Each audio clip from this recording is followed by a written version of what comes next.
Hey everybody, this is Raphael and Sam, and today we're in the lively Highlands neighborhood to interview Mariah, Weyland, and Craig Pishotti, the innovative minds behind the new Paseo restaurant and Myriad Hotel. This mixed-use development is located in the original Highlands, an area known for its welcoming atmosphere, eclectic vibes, and vibrant culinary scene. It also happens to be sandwiched between some of the higher growth areas Louisville has to offer. Just a few short blocks from Harristown Point, Germantown, Phoenix Hill, and just a straight shot into downtown Louisville and Newland. The location is a 10 out of 10. As one of the only boutique hotel developments in the Highlands, this property blends a unique mix of elegant and sleek design with historical, colorful, and quirky features that are customary in the area. This project definitely lives up to the popular Keep Louisville Weird slogan, and we're excited to get the inside scoop from the team who made it all possible. This is your monthly neighborhood update with Sam Heine and Rafael Collazo. Hey everyone, we're excited to be back. This month's edition of what we've been doing the last couple months. So what we're going to go ahead and do is we're going to introduce a few of our guests. They've been doing a lot of great developments around town and really all across the region. So we're really excited to host Mariah and Craig.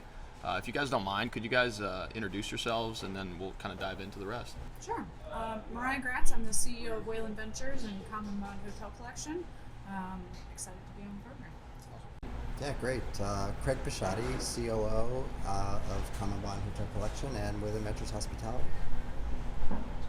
Yeah, I think the first place to start, it's such a cool aesthetic and feeling here. We're in Paseo right now, the new restaurant right off of Baxter Avenue. Bohemian, metropolitan type of feel to it. And with the boutique motel coming and the swim club out back, it just seems like it all flows really well together. Curious how you all came up with the concepts and collaborations for this project. Is it something that you saw in the neighborhood that it maybe needed or that it didn't have? What compelled you to go with this combination of things? Sure. Well, it started, we actually looked at this building for their previous owner back 8 years ago. They hired us to do some layouts, and we looked at it as, retail on the first floor and multifamily up top. Where the swim club is now, there was just a conglomeration of industrial buildings. It was all buildings. There was no courtyard space. And that project ended up not happening. And then, fast forward to 2019, and Craig had come on board, and we were expanding into more hospitality avenues. He lived in the neighborhood. I live in the Highlands neighborhood, and we were talking about how there's no hotels in the Highlands. I think the Bellwether may have just been announced, but we just really thought that there was still a need for a Highlands hotel. And so we were looking up and down Bardstown Road at different properties, and about that time they announced that they were actually going to auction off this project. So we kind of pulled out the old plans and decided to see if we could make a hotel work. So, and then we have a fantastic design team in-house that really came up with the concepts for how it all fits together and, what we could do with it. So, I don't know if you have more color around that. Yeah, no, I think that's exactly right. I mean, the neighborhood certainly was craving something like this. The Highlands, obviously an iconic neighborhood in Louisville. The neighborhood has been so embracing of what we've done here. So that's a huge plus for us out of the gate. But back in 2019, it was just before COVID. I think it was November 2019 that we did the auction for this and got it, which was one of the most memorable days I'll have because it was fun with your dad and Bill Weyland walking and talking while we were drinking a little bourbon and hitting the click button and say, yeah, let's go a little higher. But as Mariah said, like the design team at Weyland Ventures and Common Bond, just super engaged, really, really understanding what's market driven. An amazing aesthetic as far as how do we develop something special, unique to the Highlands, which is really evocative of the Highlands neighborhood. It's got to be a little weird, right? It can't be finessed or perfected. It's got to be kind of cool, kind of chill, and I think the team there really pulled through on creating that. Well, certainly, and I think the fact that you understand the neighborhood is a testament to that, because you definitely get the same type of vibes that you would normally get in some of these other establishments in the Highlands. It definitely has a unique feel that is typical of what the Highlands offers on a regular basis. So. Thank you. Yeah, I mean, I remember I was here with 21C back in 2007 to 2012, and even back then, I was living in the Douglas Loop area, and I was like, God, the Highlands really needs a hotel. And so I had left and went to New York. I remember sitting at my Brooklyn table at the dining room thinking like, still have to do this. So it kind of percolated for like 4 or 5 years while being away, and then it was just great to be able to come back and partner with Mariah and Weyland Ventures to just explore this new hospitality scene in Kentucky. Yeah, that's interesting. So you saw the need for the hotel in this area years prior, and then the right opportunity came along, and you built it out like that. Yeah, I mean, I had totally the wrong site, which I'm glad that didn't work out. This is the ideal site for what we really had envisioned happening, so it's perfect. Yeah, and to provide context too for those of you guys who are listening, this used to be a factory for the disco balls that were produced in Louisville, and at one point it was, I think, the primary distributor of disco balls in the country. So it's pretty impressive history. So really interesting area too, because you've got the Paristown Point projects coming up, just a massive development coming in the next few years, next 5 to 10 years, whatever the build out's going to be on that, and then it just shoots right down to downtown. There's a lot going on in New Lou, as you know, with projects going on down there. So it seems like all of those things, all those areas really feed off of each other. So it seems like a perfect location. Yeah. So one thing I'm kind of curious about is you had alluded to the fact that you guys bought this at auction in 2019. It was definitely an exciting time, and then COVID hit. So obviously that led to a lot of different things that were happening all across the country and everything else, and that's no different than here in Louisville. So can you kind of talk to us a little bit about, some of the challenges you guys faced as a result of buying something like this and taking on a project when we have massive shutdowns, we have supply chain constraints, and all these different things that culminated, and then also maybe if you could allude to the fact of the historical context and how you had to navigate, because you guys do a lot with historical buildings as well. So we'd love to learn.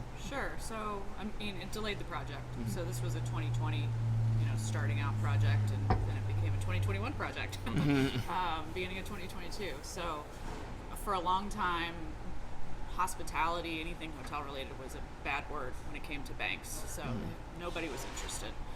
But I think that really gave our team, we took our time. We looked at where is hospitality going coming out of COVID? How do we embrace maybe a new way of traveling that travelers will have, that sense of authenticity, that sense of a unique destination. How do we put all that together? So I think ultimately the project benefited from being able to take a little bit more time. It definitely caused some strains, financially. Holding a building longer than you think you're going to have to hold it when you get to financial closing is always a problem. But the other thing it did, we were always going to go after historic tax credits for this project. That's one of the kind of bread and butter tools in our toolbox when it comes to revitalizing buildings and neighborhoods. So it allowed us to get through that process with the state and the federal folks, and we were actually able to go to the state of Kentucky and get tourism tax incentives as well for this project, because the state of Kentucky, coming out of COVID, was really looking at how do we amp up our tourism industry? How do we bring people back into the state? The bourbon tourism actually grew during COVID ultimately, and so there was a lot of momentum in that aspect of things with the state. So. Yeah, I think it just made us smarter.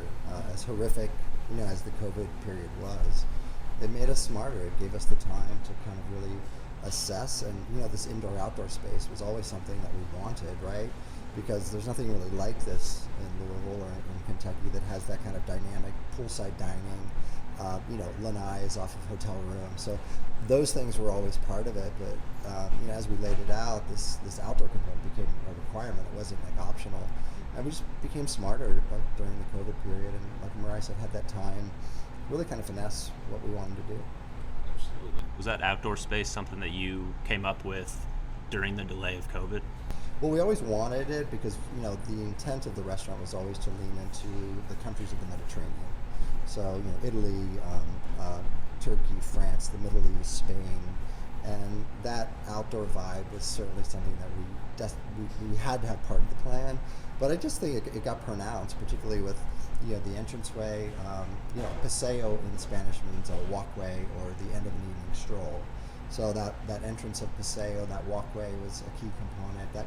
That became more dynamic as a piece of the puzzle, and also gave us 36 more seats for an indoor-outdoor cocktail lounge, and then the 30 seats outside for dining, and then the 48 seats at the pool. So there's really that outdoor vibe that will take us. And Louisville's got a great season, right? So it doesn't end, like the Northeast.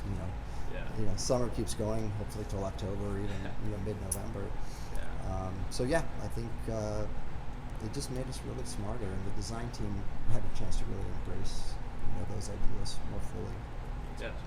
Yeah, and out of curiosity, as you had alluded to, some of the tax credits you guys sought after, and then the state actually reinforcing and doubling down on trying to get tourism back and running. I guess, what type of new incentives or new ideas has the state come up with that has really kind of helped you guys get up and going again? So it didn't affect this project, but one of the things that the state did, it actually went into effect for this year, is that we greatly increased our historic tax credit pool. So you used to have a $5 million cap statewide. That went up to $100 million this year. Oh, wow. So it's a massive, obviously, amount. So instead of getting $200,000 for a project, we would get $2 million for a project. So you're gonna see a big impact of that coming up. They actually did the first pool this year, and it was oversubscribed. So they actually had close to $140 million worth of projects apply for the $100 million pool. So we didn't quite get as much money as the maximum available to each project, but it was a good amount. So that's really exciting. The tourism tax incentives have been a long-term program. I think that they are working to apply them to smaller projects now, which is great. So you can start to see that impact out in Bardstown and Frankfurt and E-Town and kind of the smaller cities that are being able to go after some of those tax credits and those tax incentives, which I think is really important to overall tourism in the state of Kentucky. I love Louisville. I want people to come to Louisville, but I also want them to go out in the state. I get really frustrated when I drive up I-65 and I just see Pigeon Forge, Tennessee. Yeah. No, we have just as good of places or better that people should be coming to. Yeah, absolutely. So they're incentivizing more saving of older buildings. Saving of older buildings. I think authentic tourism into smaller cities, and really, we've got great national parks. We've got great state parks. We need to do a better job of marketing that to the outside world. Absolutely. And you mentioned, the historical inventory. There's a lot of historical inventory here in Louisville, and really, like you said, the cities around the state. So I'm sure that's going to obviously bode well for the future of Kentucky as a whole. So that's exciting. So one of the things that I'm curious about is anytime that you have a hotel development that has an anchor like the restaurant concept, it's always kind of curious as to why they chose a particular type of restaurant, and how did that search happen? Like, what exactly was the logic behind going with this type of Mediterranean feel? And Sure. go from there. I mean, everything we do is really market driven, right? The data plays a large role in how we assess what we want to do. Certainly we have personal tastes and personal ideas, but when it comes down to it, like you look at the Louisville market, there really isn't a substantial, when I say Mediterranean, I don't even like using that word. I think more the influences of the countries of the Mediterranean. We have wonderful Italian restaurants. I don't think we have a Spanish restaurant that's recognizable or at least celebrated in Louisville. So that was a component.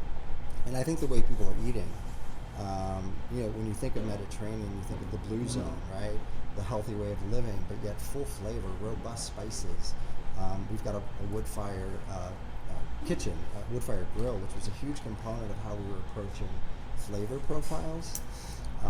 So market driven. Certainly the whole concept was thought of cohesively too, with this indoor-outdoor vibe, those doors completely open when the weather's not 100 degrees like it has been lately. And just a lot of outdoor cocktailing and snacking by the pool. The pool menu, that's going to all start August 10th, where you can get day passes at the pool. You go online, just like you would for Open Table to book a table. You can book a Chase Lounge or a day bed.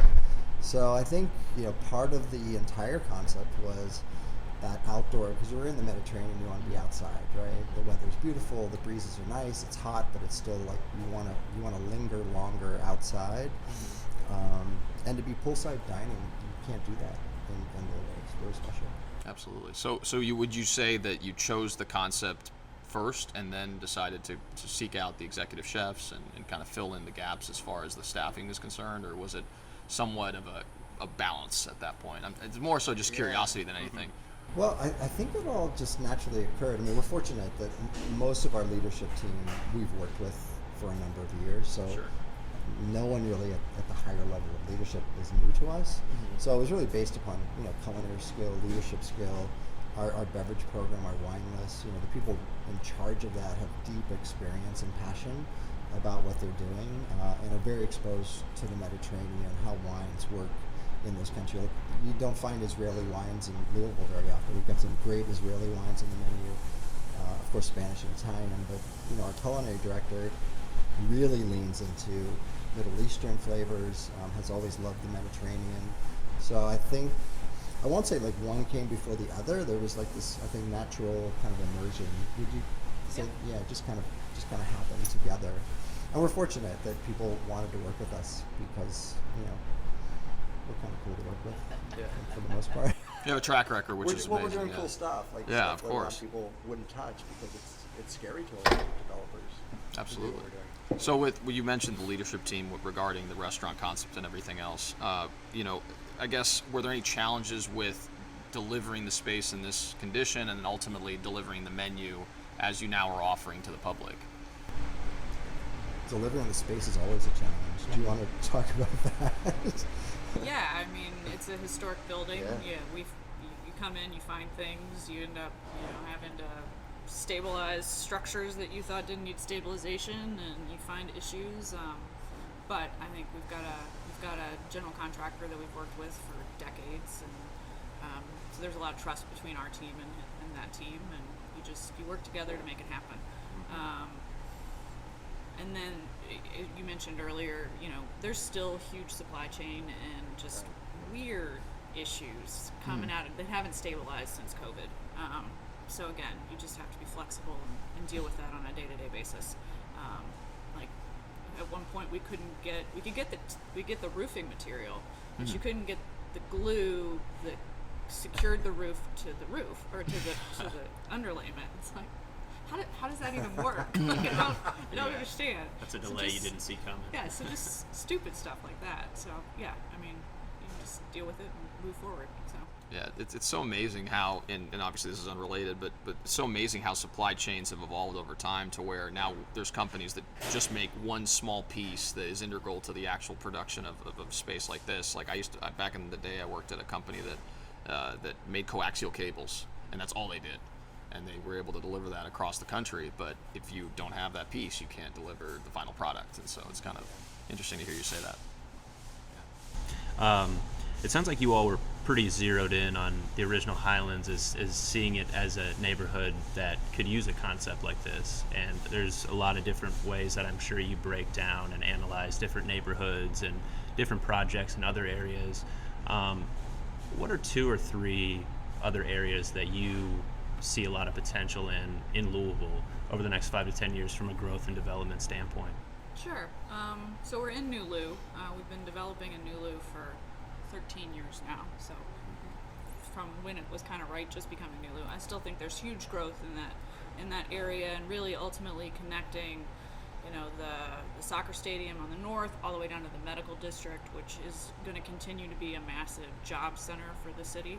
That eastern edge of downtown, and then kind of bleeding into Paristown, still has huge growth potential. I think the Highlands neighborhood will continue to grow. I think Bardstown Road's seeing a bit of a revitalization and rejuvenation, which is fantastic. We're also looking to the west side of the city, so we've got a project in the Shipping Port District at 14th and Lytle Street. And that area, it's just got a really cool vibe to it. So with Waterfront Park moving west and them starting to get some of those projects done, and then River Road ultimately connecting through, I think you're going to see some pretty big growth in that area as well, especially along the Ohio River into Portland. So I don't know if you have any other thoughts. I would just add, like, downtown seems to be on fire, right? There's so much development happening downtown with new construction,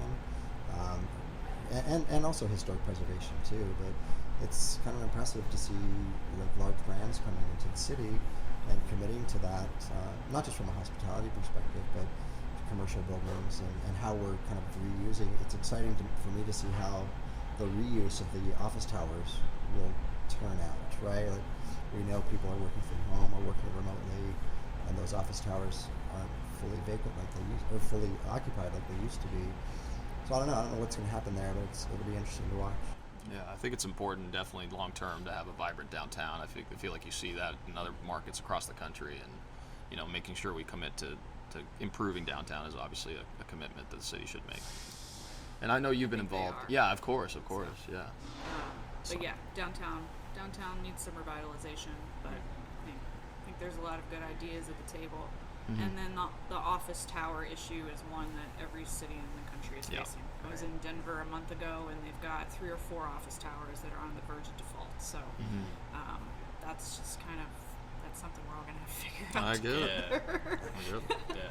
I know Weyland Ventures has been all over downtown over the years. Mm-hmm. Louisville's interesting, like Nulu and Butchertown, like these off downtown areas really making big strides. And I mean, you'd imagine that momentum is just going to carry over into downtown, since it's just right a couple blocks away. Yeah. So. Well, I think it's interesting that the mayor, Mayor Greenberg, came out and pretty early on in his administration put out 3 RFQs for potential development sites that are in downtown that are currently owned by the city. So it'll be interesting to see how that plays out. But being able to get some of those pieces of property that are pretty large properties into the hands of private developers to incentivize additional development instead of them just being parking underutilized lots like they are right now, could make a huge impact downtown. Yeah, that's amazing. Yeah, so one of the things we're curious about is, obviously you guys have your hands in so many different things around town and also around the region, really. Could you kind of talk a little bit about some of the future developments that you guys have going on? I know you guys have a footprint in Dayton. Newly Yards is coming up on Jefferson Street as well. So we're just kind of interested to hear your take on a few of those projects and what you see the future of Weyland Ventures. Sure. You want to start with? Sure. I mean, we recently purchased the Hardin County Courthouse in Elizabethtown, which is an exciting project, boutique hotel in the center of Elizabethtown. Beautiful historic courthouse, terrazzo floors, marble walls. I mean, it's just kind of a dream building and a great location. So that's in process. We're designing that right now. Have some really great partners in Elizabethtown. We have Paducah, which we've been working on for a couple of years, which is exciting. Paducah is a vibrant, artistic community. A lot of people don't get there because it's kind of tucked away and quite a distance to get there, about 4 hours from Louisville. But beautiful, beautiful town. It's right on the riverfront. So we're doing an 81-room new build construction there. We would have loved to have done a rehab. We always want historic rehabs, but it just didn't lend itself for Paducah. Great views, the rooftop bar and event space overlooking the Ohio River. A couple cool restaurant concepts that we're working on there. Again, 81 rooms. Frankfurt is super exciting. That'll be the next one coming online. So it's an old warehouse. It'll be 48 rooms, just a red brick broad old warehouse. It's been a number of things through the years, right downtown on Broadway, East Broadway. Really excited about that. Again, tourism tax credits, historic tax credits. The Kentucky Tourism Academy has been really wonderful to work with and gracious, with us, because I think they see us really kind of changing the environment, changing the space, really activating things that will help others kind of latch onto and say, yeah, I want to do some things there too. So Frankfurt is online. We're going to say late spring, early summer of next year. And then a few other things that we're working with some third parties as management contracts, management agreements that we're not owning necessarily, but those are exciting too. Another one in Bardstown would be Bardstown number 2 for us, and then a second one in Frankfurt also. So that's going to get us to like six hotel projects, and then we're excited about like downtown development too. We think there's some opportunity there in the future. Is that a second project outside of the Motor Lodge in Bardstown? It is. So we opened Bardstown Motor Lodge in January of this year, and then there's a second project. It's announced. It's the old Holiday Inn off the Bluegrass Parkway. So that'll be 95 rooms. Cool. Just an iconic property. Like you talk to anyone in Bardstown about that property, they either got married there, had prom there, had their first kiss there. I mean, there's a lot that happened, in that motel. And so it's a prototype 1971 historic Holiday Inn. So it's super cool. Awesome. And you alluded to management. When it comes to management, are you guys handling that in house, or are you also outsourcing some of that management as well? Yeah, we do our management in house. That's amazing. So we've always managed our, I'll say, more traditional buildings, apartments, condos, office space, all of that. Creating Weyland Ventures Hospitality in 2019 is the plan. Was then we would also be managing our own hotels, restaurants, kind of that outwardly facing piece of it a little bit more. So I think it just creates a lot of power, like to be vertically integrated like that. So it's kind of start to finish, right? You get to really decide what it needs to be from a market perspective. What are the financing models that work, which Weyland Ventures, are experts with multiple ways, multiple tools to really create, projects that probably would just sit for a long time or had sit for a long time vacant. But because of these tools and the expertise has allowed us to kind of lean into that heavily. And then the team that we created with Common Bond Hotel Collection and with Weyland Ventures Hospitality in general, coupling that with the legacy company of Weyland Ventures of 30 years, has just, I think, created a really powerful force for us to be able to see something, move quickly, create, because we got in-house design, in-house architecture, in-house project management, in-house construction administration. There's just a lot of resources that we can tap into and move pretty swiftly to take things to market. Yeah, got your concept down, it sounds like, and I love that you're going into smaller towns with it too. That's awesome. And then you alluded to the 6 projects you have on the hospitality side. Regarding Newly Yards, which is another big project that you guys are working on, I'd be interested to hear about what the timeline looks like on some of those projects. I know that's going to be a mixed-use development incorporating a lot of different concepts. So, yep. Love to hear some insights. So 3 of the 4 buildings are under construction. We have a Tempo hotel going there, so that's a Hilton branded hotel. It'll actually be the 2nd Tempo, I believe, in the world to open. So we're excited about that. It doesn't get to usually announce that. We're just behind New York City. Just behind, right? Well, we were going to be the first. We were going to be the first. So and then COVID. Yeah. Oh no. It was a COVID, but 2nd, so we'll take it. And then we've got a parking garage that kind of fits in right behind that services the rest of the uses. There's a commercial building on the corner. That's the project that's not under construction yet, honestly, because it's got to be used as lay down to get the parking garage in the hotel. It's a very tight site. And then we have a 189 unit market rate residential building that fits in behind it. But that's another example of how kind of all the different pieces of the organization come together, because the commercial building will have a food hall on the first floor and co-working on the 2nd floor. It's a concept that we're calling Mashup that will be managed by Weyland Ventures Hospitality, but then that community manager piece of it then feeds into how we're managing the residential, and is there, can we do programming, cross-programming between the different buildings?